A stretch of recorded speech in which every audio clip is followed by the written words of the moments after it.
Hey guys, welcome to the ultimate channel for students. My name is Francesca and my aim is to help you have the best fresh start at university. Elephant in the room, once again, I haven't posted in the past 2 weeks. Yes, I'm sorry, I do have an excuse.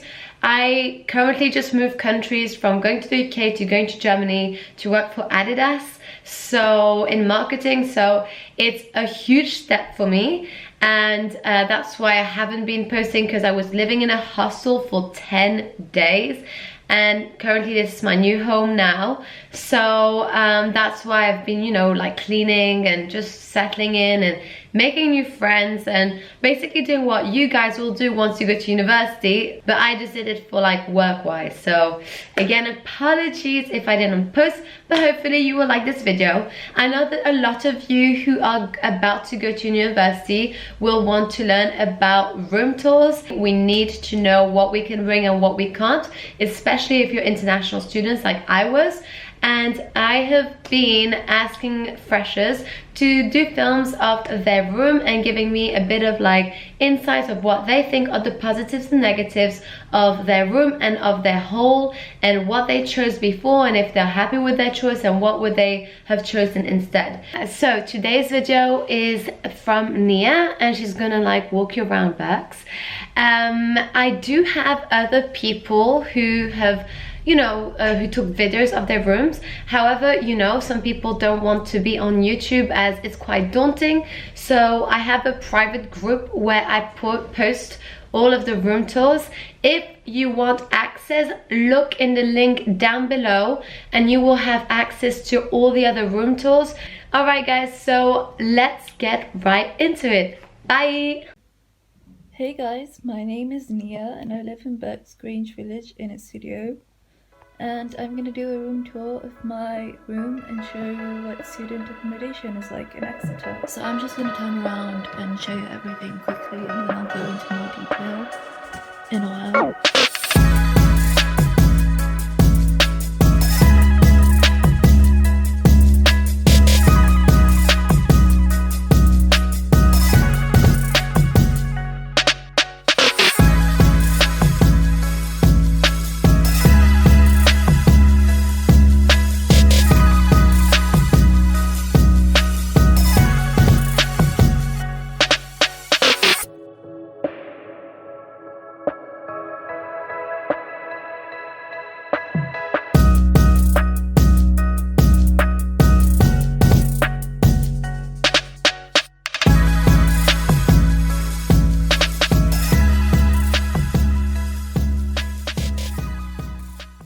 So there are some coat hangers that come with the room. I didn't know that they had coat hangers with the room, so I bought my own, but you don't have to buy your own now, you know. And there's also a hook where you can hang some stuff. I just hang some plastic bags and a heater. There's a light switch for the bathroom and for the room, but there's another one for the room which I'm going to show you later. And there's a recycling bin. And on the door to the bathroom is where I put my coat hanger that I bought. There's a big dining table which is really useful. There's like 2 chairs and stuff. And loads of space on the wall where you can hang posters if you want, or anything else like photos. I got this world map from Freshers Fair. This is the bed and corkboard. The bed is actually a double bed, but it's smaller than a usual double bed. So, and there's 2 corkboards. So this is the one where I hang all my photos. I'm going to show you the other one in a while. Under the bed there's loads of space for your suitcases. So I have 2 really big ones under, and there's still space for more. The mattress is kind of heavy, so I'm not going to like lift it up, but yeah. And this is something I didn't know when I first arrived, but this thing comes with the room. So they gave it to me when I first arrived. I forgot what it's called. But except for this thing, you're going to have to buy all the bed sheets and the pillows and everything else. And then over here is some sockets, so you can charge your phone or laptop while you're on your bed if you're feeling lazy and you don't want to like get up, charge everything. So you don't really have to buy any extensions or anything. And this is the other light switch that I was talking about earlier. So you can turn the lights off from your bed. You don't have to get up and turn it from all the way over there. So there are 2 light switches for the same light. That's the fire alarm over there. And this is the window. You can open the window, but only slightly. You can't like open it up all the way. So this is because of this thing which you can't remove, and it's really annoying, but you can't remove it for safety reasons, I guess. There's also this thing which they give us. I didn't have this when I first arrived. They gave it to me when they did the room inspections, but I know other people in different blocks don't have this. I don't know if they gave it to us just to keep the bugs out, or maybe for privacy reasons, because my block is kind of like in the center and people walking past can see me, I guess. So this is what it looks like outside. There are trees in the way, but over there is the main reception for self-catered people, and the building behind the trees is the main reception for catered people, and like where the people who are catered go to eat. There's also a mini market over there, so if you live in Birks Grange Village and you're hungry and you don't have any food, you can just go to the mini market. I think it's open until like 8ish, I'm not really sure, but and behind the trees is also like a table tennis table thing, and inside the the catered reception there are pool tables and stuff. So yeah, it's quite cool. As you can see, Birks Grange Village is quite big. There's like more areas behind this building and over there, and over the white building is where the washing machine rooms are. So yeah. Okay. And then this is a desk. You're going to have to buy your own printer if you want one, but you don't really need one because there is a printing room in the forum. And this is the other corkboard I was talking about, where I hang all my important like notices and stuff. And there's some information there which will be on the board once you arrive. And there's loads of sockets as well, so you don't have to worry about not having enough to charge your phones and laptops and stuff. And there's a chair and space under the desk if you want to put anything else that you don't really use under there. But there should be enough space under the bed, so you don't really need to worry about that. And there's loads of space here for you to put like all your books and stuff. And then over here there's 3 drawers. This is what drawers look like. Side. And then there's a wardrobe. The wardrobe looks kind of small, but it's actually quite big and it fits all my clothes and stuff.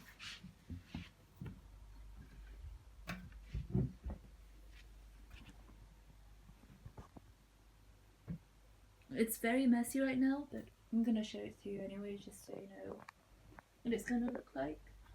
I put all my shoes down there, but some people have put like a shoe rack, so if you want to do that, that's a good idea. There's also a mirror, which is very useful.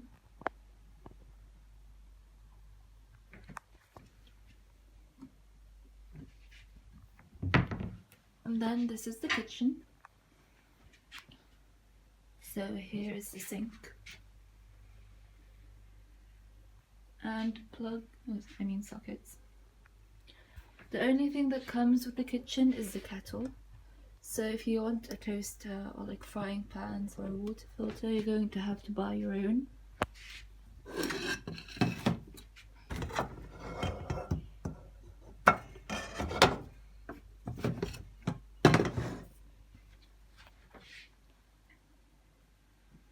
And there's also like an extractor fan for the smoke, which is really useful, so the light can turn on.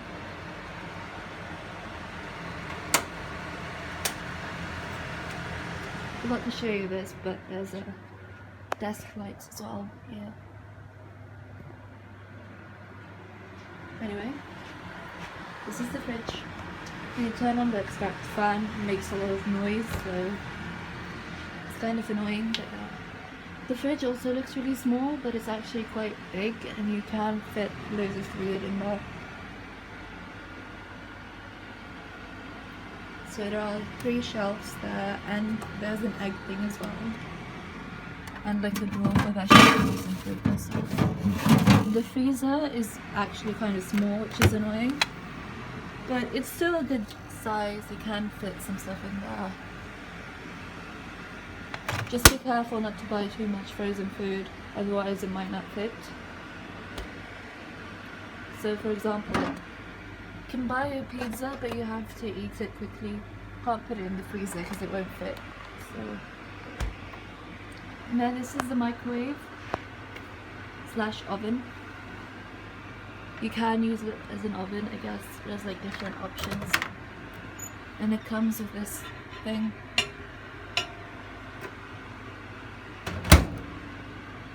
And then there's a drawer down here where you can put some stuff, like pasta and other stuff, and a cupboard where you can put more stuff. I put all my saucepans and frying pans in there, and cleaning supplies as well, which you're also going to have to buy. Some of them. I'm going to talk more about this later. Then you can hang some stuff in there. And the fire blanket. Then up there is a cupboard.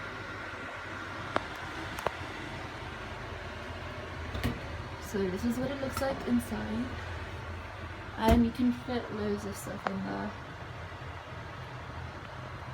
I put all my plates and cups and like sauces and stuff in here, and you can also put more stuff on top here if you run out of space, which is really useful. Now the bathroom. Wait, I'm just going to show you the light. See, turns on and off the same light. And this is the bathroom, and that's the shower, and the shower curtains and toilet. You're going to have to buy your own laundry basket, but this thing comes, so you don't have to buy this if you want it. The sink and a mirror, and there's also like light here and a towel rack. There's also some hooks there where you can hang anything you want to hang.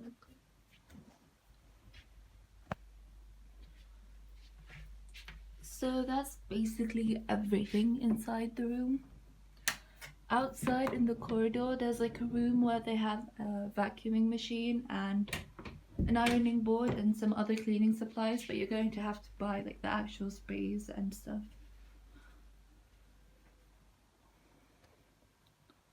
So the positives and negatives of staying in studios and Birks Grange Village in general. Okay, studios, obviously the rooms are bigger than normal rooms, and you have a kitchen so you can make your food whenever you want, and you don't have to wait for other people to finish cooking and stuff, or worry about people taking your food. So if you don't get a studio, the room is basically going to look exactly the same as this one, just smaller, without the kitchen or the dining table. So yeah, having a studio is really nice, but it's really annoying because the actual block doesn't have a common room, so it's kind of hard to meet the people in my block. Usually people just go up to the 3rd floor, but not everyone does, so I still don't know everyone in my block. So I guess that's something to consider if you want to live in a studio in Birks Grange Village. I know in the studios in Holland Hall or like other studios in different accommodations have common rooms. I don't know why they don't have any in Birks, but yeah. And the positives of staying in Birks in general, not just studios, would be that it's quite big and you can meet quite a lot of people if you actually go to like the parties and stuff. You can rent like common rooms as well in the main reception, I think. It's like a very nice area in general, and it's quite close to campus, Stratham campus, the main one basically. But there's Cardiac Hill, and it's like this really steep hill that you have to go up if you want to go to the main campus, which is annoying. So if you don't like walking or going up steep hills, then this might not be the best option for you. But you don't have to go up the hill if you are going to town. It's just if you're going to your lectures and stuff. If you are going to St. Luke's campus, then it should take around half an hour to get there if you're walking. And to go into town, it should take about 15 to 20 minutes, depending on like how fast you walk. So it's like a good distance from everything, but yeah. It's just Cardiac Hill is annoying. If I had to choose to live in a different accommodation, I would still choose a studio because just having studio is really nice. But maybe I'd choose to stay in a different one, like maybe a Holland Hall or something, not Birks. Even though I do quite like Birks, it's just I think if you stay in Birks, maybe getting a shared kitchen would be better, just because you have a common room and stuff. And obviously shared kitchens are much bigger than this one. But yeah, that's basically everything. I hope you enjoyed this video. Let me know what you need more of, and I will do my best to provide you with the content you are in need of. And keep binge watching, keep liking my videos, keep subscribing, keep commenting. I love you guys, and we will see you in the next video. Mwah! I'm trying to put you in the worst mood. P1 cleaner than your church shoes.